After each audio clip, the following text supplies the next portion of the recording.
نحمده ونصلي ونسلم على رسوله الكريم أما بعد فأعوذ بالله من الشيطان الرجيم بسم الله الرحمن الرحيم الذين يؤمنون بالغيب ويقيمون الصلاة ومما رزقناهم ينفقون صدق الله العظيم اللهم صل على سيدنا ومولانا محمد وبارک وسلم وصلوا علیہ۔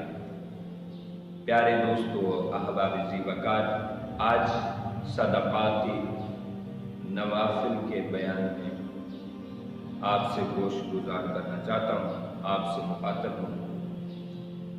صدقات کی بڑی فضیلت ہے۔ قرآن مجید کا آپ دیکھیں آغاز بھی اللہ رب العالمین نے خرچ کرنے کے حوالے سے فرمایا ہے، اور مومنین متقین کی صفات بھی رب کریم نے خرچ کرنے والے سر فہرست یہ صفت کو رکھا ہے۔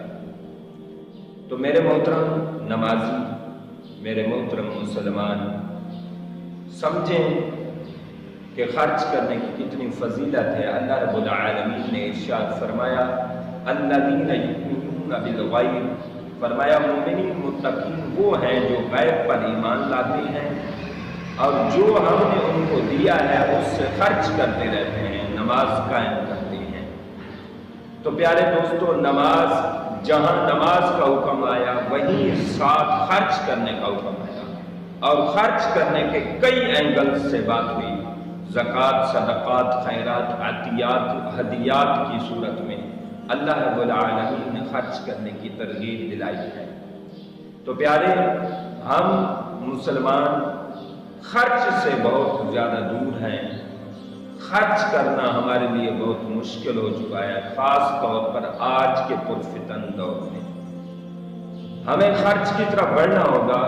ہم جب خرچ کرنے والوں کے فضائل، ان کی شان، ان کی عظمت، ان کے مراتب، ان کے درجات سنتے پڑھتے ہیں، ہم صرف سبحان اللہ کرتے ہیں۔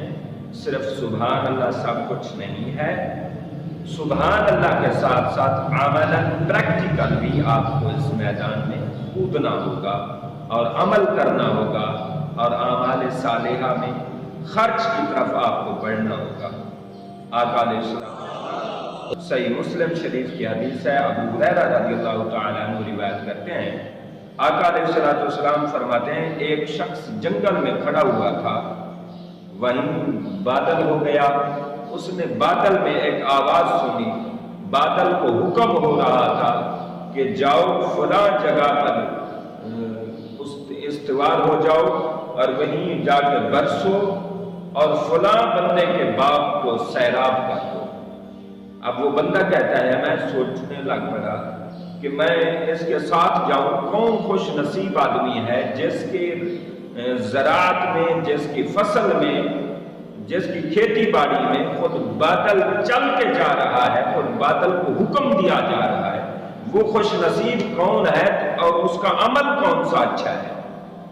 وہ بندہ کہتا ہے میں چلا گیا، بادل جہاں کھڑے ہوئے وہیں نیچے نالا تھا، نالے میں وہ برسے، پانی جمع ہوا، پانی پھر کھیت کی طرف چلا گیا۔ جا کر میں نے کھیت والے سے پوچھا آپ کا نام کیا ہے؟ تو اس نے جب نام بتایا تو مجھے فوراً ذہن میں گیا کہ میں نے یہی نام تو بادلوں میں سنا تھا۔ پھر اس سے پوچھا بھائی تیرا کون سا ایسا عمل ہے جس کی وجہ سے تیرے اسپیشلی تیری فصل پر، تیرے کھیت پر اسپیشل بادل آ رہے ہیں، اسپیشل تجھے نوازا جا رہا ہے، تیرے عمل کی مقدار کیا ہے اور معیار کیا ہے؟ اس نے کہا میں جو یہ فصل ہوتی ہے ایک پورا حصہ میں غریبوں کو دے دیتا ہوں، ایک حصہ اپنے گھر کے لیے رکھ لیتا ہوں، اور ایک حصہ میں بیج کے لیے رکھ لیتا ہوں اگلی فصل تیار کرنے کے لیے۔ تو اس بندے کو پتہ چلا، اس کا مطلب یہ ہوا، اس حدیث سے خلاصہ اور رزلٹ یہ نکلا کہ جو مالک کی بارگاہ میں خرچ کرتا ہے، جو صدقات، خیرات، عطیات اور ہدیات کی صورت میں اور زکوٰۃ کی صورت میں رب ذوالجلال کی بارگاہ میں خرچ کرتا ہے، مالک یہاں بھی شہرت عطا کرتا ہے، یہاں بھی عزت عطا کرتا ہے، وہاں بھی عزت عطا کرتا ہے، وہاں بھی عظمت عطا کرتا ہے۔ گویا اس کا مطلب یہ ہوا رب نے اس بندے کو جو سنوایا ہے، اس کا مطلب یہ ہوا جو مالک کے حضور خرچ کرتا ہے، اللہ یہاں وہاں اسے عزتوں سے نوازتا ہے۔ تو پیارے، خرچ کرنا بہت بڑی کمال کی بات ہے۔ حدیث پاک میں آتا ہے، آقا علیہ الصلوۃ والسلام ارشاد فرماتے ہیں، حضور کی بارگاہ میں ایک صحابیہ آئی، ام بجید رضی اللہ تعالی عنہا، کہتی ہیں حضور میرے پاس مسکین فقیر دروازے پر آ جاتے ہیں اور صدا لگاتے ہیں، آواز دیتے ہیں، لیکن میرے پاس کچھ دینے کو نہیں ہوتا، میں کیا کروں؟ آقا علیہ الصلوۃ والسلام نے فرمایا وَأَمَّا السَّائِلَ فَلَا تَنْهَرْ، کسی فقیر سائل کو خالی نہ بھیجا کرو، چاہے جلا ہوا کھر بھی دے دو، چاہے جلی ہوئی کھجور بھی دے دو، ناقص کھجور بھی دے دو، جو ہو سکے دے دیا کرو، خالی نہ جانے دیا کرو۔ ایک حدیث پاک میں بہقی میں دلائل النبوت میں حدیث پاک آئی ہے، ام المومنین ام سلمہ رضی اللہ تعالی عنہا کی خدمت میں گوشت کا تحفہ آیا۔ گوشت تھا، آقا علیہ الصلوۃ والسلام کو پسند تھا بکرے کی آگے والی ٹانگیں، اور وہ گوشت تھا۔ ام سلمہ رضی اللہ تعالی عنہا کے ذہن میں خیال آیا کیوں نہ ہو کہ حضور علیہ الصلوۃ والسلام کا دل جیتا جائے، کیوں نہ ہو کہ آقا علیہ الصلوۃ والسلام کا قلب اطہر کو خوش کیا جائے، اور حضور کے مزاج کے مطابق گوشت آ گیا ہے تو کیوں نہ ہو کہ آقا علیہ الصلوۃ والسلام کی انتظار میں گوشت کو محفوظ کر دیا جائے۔ حتیٰ کہ جب گوشت آپ نے خادمہ سے فرمایا یہ گوشت الماری میں رکھ دیں، وہ خادمہ گئیں اور الماری میں جا کے گوشت رکھ دیا۔ تھوڑی دیر کے بعد سائل فقیر آیا، اس نے آ کے صدا لگائی کہ مجھے اللہ کے نام پہ کچھ دے دو۔ ام سلمہ رضی اللہ تعالی عنہ فرماتی ہیں میں خاموش رہی، میں نے اسے نہ دیا، وہ سائل چلا گیا۔ تھوڑی دیر کے بعد تاجدار کائنات آقا دو جہاں تشریف لائے۔ حضور علیہ الصلوۃ والسلام نے فرمایا ام المومنین کچھ کھانے کے لیے ہے؟ تو حضرت ام سلمہ رضی اللہ تعالی عنہ نے اپنی خادمہ سے کہا کہ جاؤ کھانا لے آؤ، گوشت لے آؤ۔ تو اب دل میں خوش تھیں کہ حضور علیہ الصلوۃ والسلام کی مرغوب غذا آ رہی ہے، حضور بڑی دعائیں دیں گے، بڑے راضی ہوں گے، خوش ہوں گے۔ تو کیا ہوا کہ جب وہ خادمہ گئی الماری میں جا کے گوشت اٹھانے کے لیے تو دیکھا گوشت کا جو ٹکڑا تھا وہ پتھر بن چکا تھا، وہ پتھر بن چکا تھا۔ آ کے حضور علیہ الصلوۃ والسلام کو واقعہ بتایا۔ حضور نے فرمایا کیا کسی سائل کو خالی لوٹایا تھا؟